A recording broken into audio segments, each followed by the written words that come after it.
Have you ever wondered what a farmer does in the winter? What are you doing?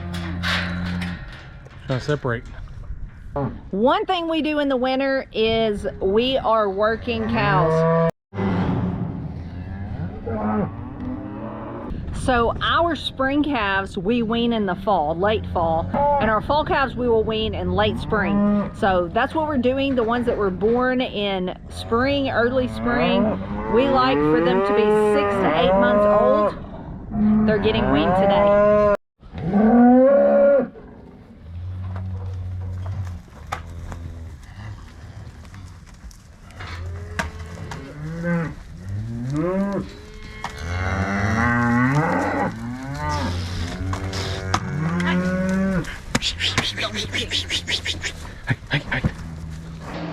Well, yesterday we had plans to film all we did with the cows, and that did not work out. We just wound up having to get to work and put the camera down, and it took 4 hours because there's just the 2 of us, but we got it done. But we had a couple more things we wanted to complete. We are going to take you along this morning as we do those, kind of explain what we did yesterday. And we might have a bit of a problem we're going to go address. So Ben is heading down that way to electrify a wire, and I'm sorry for all the mooing. There's a lot going on here, and it just comes with the territory. So these are our cows and calves that are not weaned yet. We got them up yesterday and worked them. That's who was in the corral. We took out about 14 calves that needed to be weaned, and we got Miracle and her baby and put them up in the milk pen. And then we have this group over here. This is our 2 bulls and our feeder steers, and just hodgepodge group of like ones that are going to be processed, different things that don't need to be in that group. So it is time to put bulls back in. That's one thing we're going to do this morning. We are going to run these up, and we're going to put the bulls back in with the cows. But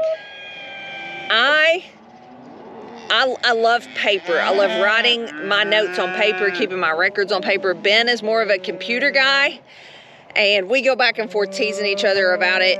But really, there's a place for both. But last night we got to looking.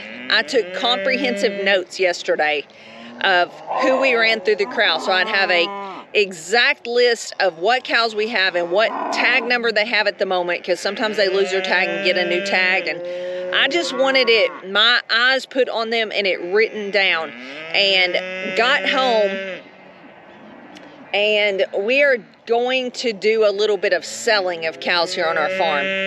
You've heard me talk about the market. Well, last year's heifers, 2022's heifers, were going to go into our herd. They're the last of Bruce's calves. We were going to keep them. Some of them we AI'd, and they were a product of that.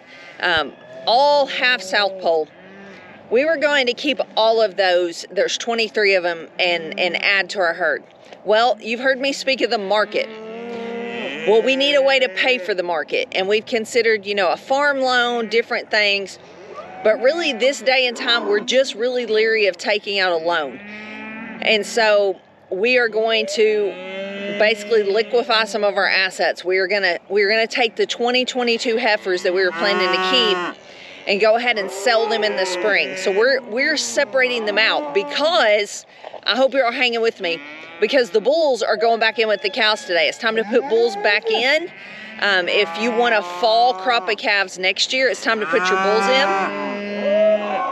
Well, we don't need those 2022 heifers getting bred yet, because they will sell better as open heifers, meaning unbred. Someone can buy them and take them to their farm and put them with the bull that they want them to be with. So back to the note taking. I took the notes, and I wound up with 1 too many calves that got let out and 1 too few of 2022 heifers that got kept. So we've got to investigate this morning and see who got let out and figure that situation out before these bulls come out, because we can't put bulls with that, whoever that heifer is that's out there. So that's what we're doing this morning. A lot of sorting, a lot of looking. Nothing will be super hard, but we got to do it. and rain's on the way. Say again? They're both electrified and they're hot. That hat. Keeps them ears warm. Look like you're about to fly an old-timey plane.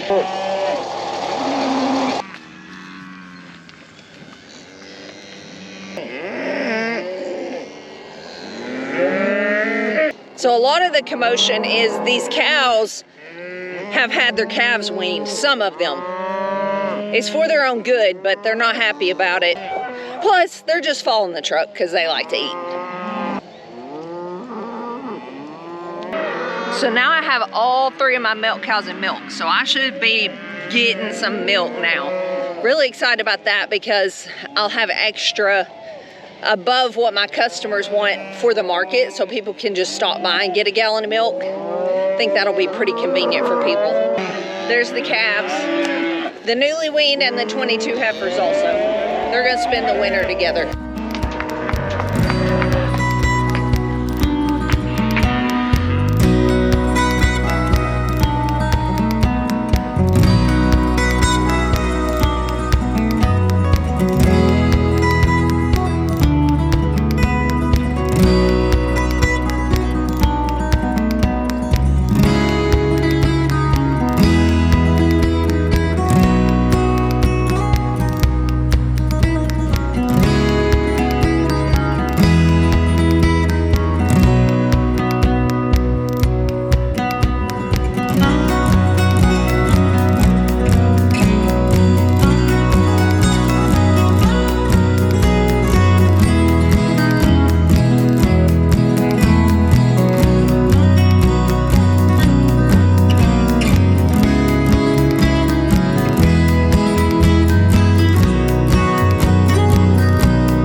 Thankfully, something has worked out in our favor. I don't actually think I'll let one out. I'm out here with the cows and little calves looking for who we could have possibly accidentally let out that we didn't mean to, and I don't see anybody. So that's really good. And I counted up in the corral, and it seems to be the right number in there. It's hard to count when there's supposed to be 37 of them in there, but I'm 99.9% positive I got the right number in there. So must have just wrote something down wrong, and I'll take that because that means less swapping and trying to get these back up and all that. So we're moving on. We're not doing much to this group. This is a cow got in here. I don't know if y'all saw that earlier in the video. We've got the bulls, and then we have got the steers and just some cull cows, different things in here.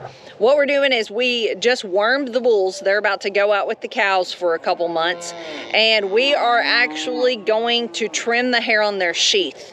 Now, I'm trying to use tactful language here, but basically, I know there's a lot of kids that watch our channel, so down on the part that they breed with, they can grow longer hair, and that can present a problem when they are actually breeding the cow. That can cause like a constricture on them and actually cause a really, really big problem. So we're going to do that. Now, there is what's called a hair ring, and that doesn't always come from their hair. It can come from the female, or if they're young bulls and they're just, you know, mounting each other, as they'll do if you pin a bunch of bulls up together.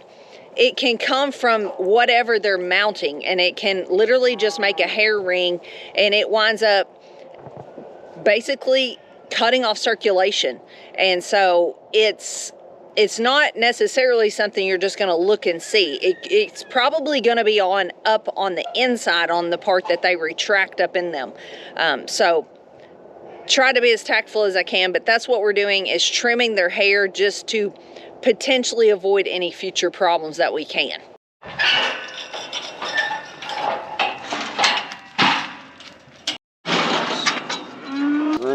He don't like it in here.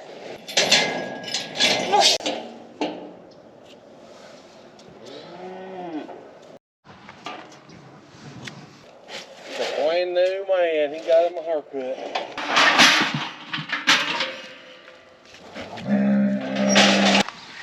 Finally got all the cows done and situated.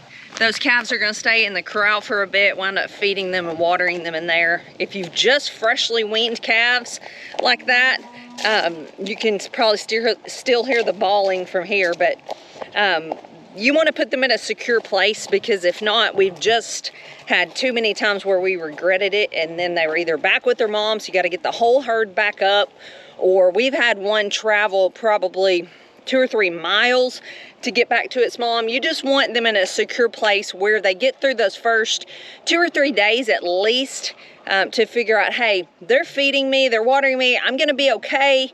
And then they kind of calm down, quit bawling as much, and it's just a natural process to where it kind of takes care of itself. But if you don't do your part, put them in a secure place, it could go very wrong. So what else are we doing now that it's kind of our slower season? I wanted to take you in my high tunnel and show you one big thing I'm doing.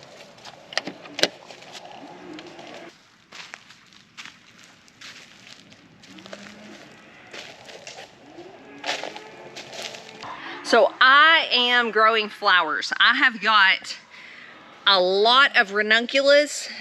Look those up if you don't know what they are. I actually got the corms from a friend, which are kind of like a bulb. You know, it has no green to it when you get it. It's kind of dried up looking. The key, if you're doing that and you haven't had great success, is, and I got these from a friend that I consider like an expert in flower farming. The key is soaking them, but not just soaking them. You could soak them in water and then still have half of them rot. They are really prone to rot. But the key is to oxygenate the water when you're soaking them. Either leave the water dripping into the bucket, like you would for goldfish, to create bubbles that oxygenate the water, or if you have a little like pump thing that you would use for fish, like if you use it when you buy bait fish or whatever the case may be, use that. But oxygenate the water, do that, I don't know, I think I did it for about 2, 3, 4 hours. Just, it's not super scientific, but I did that, and then I pre-sprouted them. I put them in like a sprouting tray. Actually, I put them in a tray that I actually put like 6 packs of sprouts in.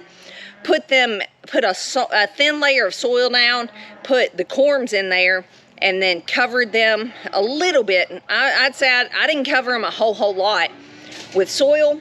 Watered them, but didn't overwater them, because they are super prone to rot.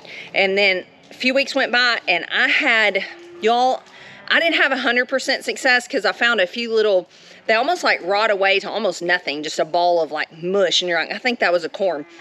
I maybe found 4 or 5 of those, and I mean, I think I probably have, I don't know, 100, 150 of these. I don't know. That is super great success if you ask me. And then I sprouted a whole lot of other flowers, and they're planted out here as well. I'm just experimenting. This is my first full winter in here where I'm prepared going into the winter. I had this last winter, but it wasn't set up at all to be planted in yet. And so this is my first winter. I have got just every flower almost imaginable. I've got 2 or 3 of each kind. And if you've been around here a while, you know our son Lane, who was on this YouTube channel for years, helped build this farm, is getting married. And so I'm just experimenting. I have no idea if these will be ready at the right time, but if they are, and there's something they can use in their wedding, they've already asked me to do that. And so super special, super honored to be asked to do that. So I've got anything from, I've got daisies, calendula, I've got lots of dahlias, or however you want to say it. Lots of those. I've got rudbeckia. I have, let's see what else I have. Bachelor buttons, yarrow, bells of Ireland, Lysianthus. I've got all kinds of flowers. And I know you're probably thinking, I've got some poppies. I know you're probably thinking, well, it's not the right time. That's not going to work. I know that's what they say, but I am actually in a heated greenhouse. It's very warm in here. And in fact, one thing is on the agenda today is get this sunshade off, because you want it warm in here right now when it's cold outside. So I've still got calendula over there and daisies over there that are blooming from last year. Look at this. Look at all these stalks still blooming. So it's just crazy when you get a greenhouse or a high tunnel what you can do. And if y'all remember, the rabbits eaten my fall garden 2 or 3 times. Well, I want you to look at this. Look at these Brussels sprouts coming back up. Have no idea what's going to happen with those, but it's just pretty cool. I like still being able to come out here and just, this is an enjoyable time to garden for me because there's no pressure. Whatever happens, happens, and the weeds, they're not really growing, so it's just whatever. I've got to get out here at some point and do some cleaning. I know you can see that. There's peppers, different things that need cleaning up out here. But you know what? I've got all winter to do it. And when I'm sick of being inside, I can come out here and get a little sunshine and in a semi-warm place. And so I'm just excited about this high tunnel. One other major thing I want to show you that I'm doing as far as flowers goes is I am growing tulips in these crates. These are actually crates that I've put vegetables in, like winter root vegetables and things like butternut squash, things like that, and stack those up. And but I'm forcing tulips in these, so we'll see how that turns out. So I'm wrapping this up, guys. I want to say Merry Christmas to y'all. You have blessed me. I know this is gonna sound so corny, but y'all have given me such a gift this year of supporting this YouTube channel. For years now, it's been our whole family on here, and it's been slow and steady growth, and it's been a wild ride, honestly, and it has been such a blessing for our family. Now, don't get me wrong, it's never just brought in millions of dollars, but it's brought us together as a family and made us work together on things.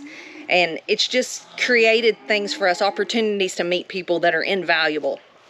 But this year, it's just been me, mostly. You've seen Ben some, and he's helped me edit some in the background, and he's always here keeping me going and helping me. He always has been and always will be. But for the most part, it's been me on the videos, and I didn't know how that would go. I didn't know if anybody would even watch, but you guys have shown up, and you've shown out, and you've brought friends. And just in the last few months, this channel has started to take off, and y'all just will never know the things that have gone on in our personal lives the last couple years that I needed that. I needed somebody to say, hey, I see what you're doing, and it's good, and keep going, and we're going to support you in it. Y'all just will never know what that has meant to me. So thank you for that.